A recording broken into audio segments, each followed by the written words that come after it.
तो कल मैं अपनी बुआ जी के यहाँ से आ गई थी, तो पचेरी लेने के लिए मुझे नागेश भाई आ गए थे। गोविंद कहीं चला गया था और आते के साथ देखा तो प्लॉट का गेट टूट गया था, जो कि साइड में खड़ा कर रखा था। उसके बाद घर पहुंची तो घर की हालत देखी तो सबसे पहले मैंने अपनी झाड़ू उठा ली थी और अपने कर्तव्य में लग गई थी। सबसे पहले पूरे घर में झाड़ू लगाई थी, एक चद्दर को झड़काकर साफ कर दिया था, सारी चीज जचा दी थी और फिर बैक टू बैक पोछा भी लगा दिया था।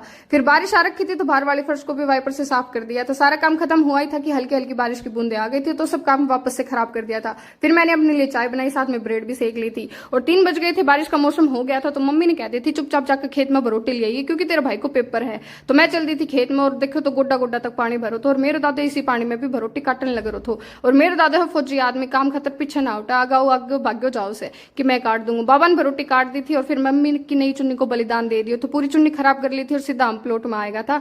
भरोटी डाल के जब मैं घर पहुंची तो देखा ईसा का भाई बैठा था। ईसा पेपर देने जा रखी थी और ये आया था स्पेशल चीज के लिए, क्योंकि मेरे इंस्टाग्राम पर 1000 फॉलोवर, साथ में यूट्यूब पर 450 फॉलोवर होगा था। तो भाई मेरे खातर केक लेकर आया था, पर मेरी मम्मी ने भी शांति ना थी, मेरे से काम करवाए। पहले तो मैंने आंगन में झाड़ू लगाई, उसके बाद मैंने दुकान में भेज दिया तो कुछ काम खातर, और जल्दी जल्दी मैं मेरे भाई की चप्पल ही पहन के आ गई थी। घर आके देखो तो मैडम जी आ चुकी थी। मैडम जी से पूछो पेपर कैसा हुआ, तो ऐसे ही सारे कर रही थी। फिर मैं बोली बेटा रिजल्ट आने दे, तेरा झंडा मैं ही देखूंगी कि साग गाड़ का ऐसा।